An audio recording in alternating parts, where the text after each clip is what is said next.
Hey, what is it to prove your family tree and its lineage? In a court of law, you would need proof, let's say, to prove that someone is guilty beyond a shadow of a doubt, right? Well, similarly, in genealogy, we need to have enough evidence to, say, after reasonably exhaustive research, enough evidence that points to a solid conclusion. In this process, we are weighing the evidence for its validity, right? But what if it's not that easy? What if we can't say that one person is the father of another person beyond a shadow of a doubt? What if there is not enough evidence to give us a solid conclusion? What do we do then?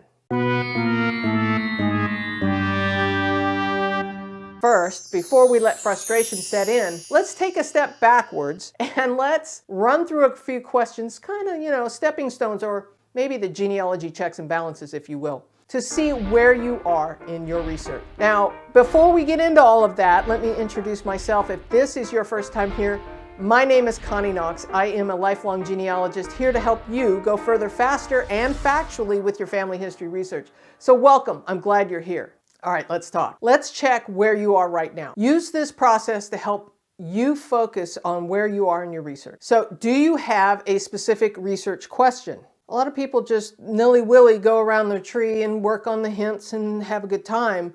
But if you're really curious about somebody, let's sit down and write a research question. Who is your target ancestor? Now, I call a target ancestor is the person named in the research question, who is either like the person you're focused on, or maybe a family unit, right? Mother, father, and children, right? So you've got this specific target ancestor or target ancestors and when and where they are. So create a research question as to what it is that you want to know about them, okay? So this is your target ancestor. Have you searched your own personal archives for artifacts and records and such that relate specifically to the research question? Now, what are you using for a primary research platform? These are things like Ancestry, Family Search, MyHeritage. Maybe it's software on your computer like Roots Magic or something. So what is your primary platform? So be thinking about that, because we're going to talk about a secondary platform here in a minute, all right? So on your primary platform, have you searched for your ancestor's profile? Now, I know that sounds simple, but have you searched from the ancestor's profile? This often autofills with a lot of information. Now, this is fine in some regards, but sometimes it fills with too much information, and we need to remove some of that information so that our search is a little bit broader, because sometimes if it autofills with too much information, then you're in trouble, right? Then it narrows the list down and you're not finding any records. So we're going to do this a couple different ways. So you could search from the ancestor's profile, and a lot of times I do this in Ancestry, but this works just about any platform. So now, going to the card catalog with a fresh start, the card catalogs have everything. It's not filtered. Now search just by name and one event. If you have the location and date, that would be great. Now, don't use too much criteria here. Just do that step. So have you then searched the card catalog just by location and era?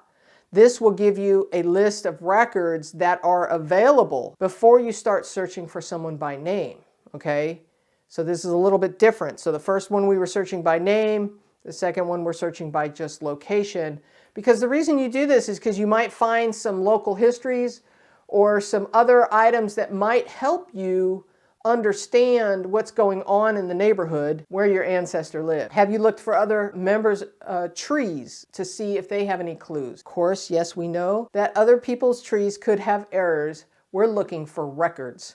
We're looking for clues. We're not necessarily taking their tree as gospel. Have you contacted close family, if possible, to ask them about your research question? You do not need to pepper them with 30,000 questions, but you're specifically focused on this one ancestor. Ask family members, especially elderly family members, who may know more about that particular family, okay? So have you transcribed your records? This is one that I get people going, oh God, Connie, I don't want to sit there and transcribe records. Really? Yes, because you'll notice things you never noticed before. So I promise you, transcribing records, especially wills, probate packets, that kind of stuff is really super important. Then have you abstracted the juicy goodness out of that transcription? So you take that abstract and you put it into your research notes. All right, so once you, you haven't started research notes? Okay, start research notes, all right? So you want to keep research notes for each individual ancestor. Then you want to paste those abstracted details in chronological order in your research notes. Why? Because it again makes you pay attention to details you never noticed before. All right, let's talk about your secondary research platform. You don't have a secondary research platform? I bet most of you do. If you've been watching me at all, you know that I'm going to tell you to search on Ancestry, Family Search, maybe even MyHeritage and the rest of them. But those two especially, Ancestry and Family Search, you want to be looking on those because while some of their records overlap, their indexing and their search functions are different. And so you might not find a record on one platform, but you do find it on another platform. So you could be looking in the same record collection. Also know that they have different records and different members. Different members may have uploaded records that are not on the other platform, so you really need to be looking at both platforms. So on the secondary platform, have you searched from the ancestor's profile? Are you able to search from a card catalog by name and one event? Again, this would be something like death, birth, marriage. So now you're on the secondary platform and you're doing the same thing. You're doing a search by name for a specific event, and then you go to the card catalog and search the location and time frame so that you can learn a little bit more about what records are available, maybe a little bit about the history of the area in which your ancestor lived. So have you looked at other member trees on that secondary platform? And have you studied the history of the area when and where your ancestors lived? All of that, collectively, we're starting to get a good grouping of information. Hey, have you looked at the state archives or the regional archives? Now remember, we're working backwards. We're going from death all the way to birth. So starting with death, we could find death, burial, funeral, probate records, wills, that kind of stuff. Have you looked then for residence, city directories, census records, etc.? Have you searched the children? Now we're going backwards in time, right? Have you searched for marriage certificates, marriage bonds, banns, marriage registries? Certificates if they're available. Maybe you can find birth announcements, birth registries back farther, okay? Have you looked for church records, Bibles, baptismal records, registries, cemeteries? How about military records? A lot of people skip this. A lot of young men enlisted in some sort of military action at some point in their life. Not all of them, but a lot of times they did. How about looking for the military unit histories or widow pension files? All right, moving away from military now, how about tax records? Maybe land records, poll taxes, agricultural records. The list goes on, right? Court records, deeds, wills, probate, divorce, civil, criminal justice system records. How about newspapers, obituaries, wedding announcements, birth announcements, death announcements, stories and business ads, on and on and on. Have you gone looking for this stuff? All the state and federal census records for the life of your ancestor. Have you looked offline? There might be more to find in person at the state archives, local county libraries and such. At least pick up the phone and call them or email them and see if they can help you with your research question. Don't give them the whole family history. They don't have time to read all that. But you could give them your research question because it has a name of a person, a time frame, and a place, usually, and what it is that you're seeking, okay? So this is just the start of what you can find online and offline. The question is, did you turn over every rock? After this 12-second break, we're going to talk about what your next steps are. Hey, we're going to get back to that video here in just a moment, but I want to let you know that Genealogy TV has a website, a newsletter, and a Facebook page. Links for all of that are in the show notes below. All right, let's get back to it. All right, let's say that you did look everywhere. Now what? You still are stuck. Here are some tips that you can use. Really, I suggest you use all of them. It really does make a difference. So you want to start by organizing your work, okay? You want to organize all those records so that you can really get to things quickly as you're thinking about it, right? You're going to transcribe every document. You're going to abstract the good details out of those transcriptions and put them into your chronologically ordered research notes. Research all the close family members in the same degree that you would your target ancestor. So if you were really just focused on one person, spread out to the wife, the children, anybody that was in close proximity, maybe even the family members, you know, the fan club, the friends, associates, and neighbors that are living nearby. So you want to include family that is nearby and the friends, associates, and neighbors, okay? So you want to try and research all of them in the same manner, because it might be in their records that they make mention of your target ancestor. And so with that, you will start to pull the pieces together, and then you're going to start correlating your evidence. Let's talk about research notes for a minute. You really do want to keep good research notes. Now, this, in my opinion, is the #1 way you're going to break down brick walls. Seriously. People tell me, I don't want to keep research notes. I've got it all in Ancestry, blah, blah, blah, blah. No, you don't. There's no way that Ancestry or Family Search can cull all that information, especially when you are dealing with deep records like a will or probate packets. So if you transcribe that stuff, you are now having to type that stuff or even voice dictate it into a Word document or something, then you are starting to pay attention to those details. I promise you it helps. So keep research notes in chronological order and keep them offline, because you're constantly updating them. Don't rely on Ancestry to do this for you, okay? Keep research notes on immediate family. I usually do just the direct line ancestors unless I need another, say, great uncle or something to help my case, then I will keep research notes on them as well. So those who are all related around that target ancestor, remember, we're focused on a research question, all right? Once you have all the records you can, now it's time to really kind of start correlating the evidence. That's comparing the dates and places, make sure that it all matches. If the evidence doesn't match, we need to then start kind of coming up with a logical explanation as to why it doesn't, all right?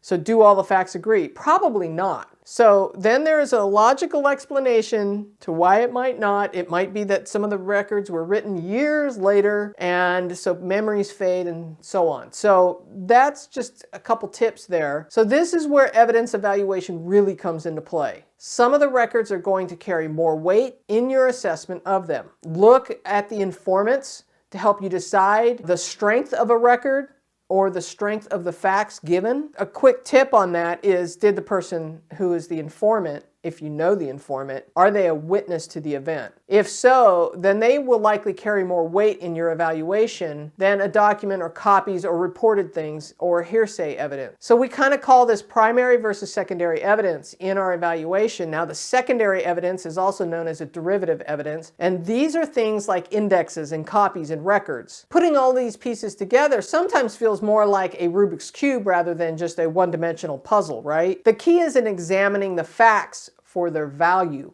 This will often provide a clearer understanding of why some facts differ. Sometimes items are created long after the event, so memories might have faded, like we mentioned before. Copies can introduce errors and typos. The indexing of handwriting, for example, may be challenging, so the indexer may have misread the spelling. This is one of the reasons why we go to more than one platform, especially for things like census records. If it doesn't look right on one platform, go to the other platform and find the same record, because one indexer, somebody who sat there and read that handwriting, may have gotten it right and another guy got it wrong, and that's why you can't find it on the one that's gotten it wrong, because the spelling looks so weird that it didn't pop up in search. So this is where the genealogical proof standards can help. The GPS was developed by what I like to call genealogy royalty. These are the folks who really know their stuff. And in short, the GPS is a process that says this: do reasonably exhaustive research. I prefer to call it reasonably thorough research. Cite your sources, analyze your records, correlate your evidence. These are the facts now. Resolve conflicts, and write up your conclusion. There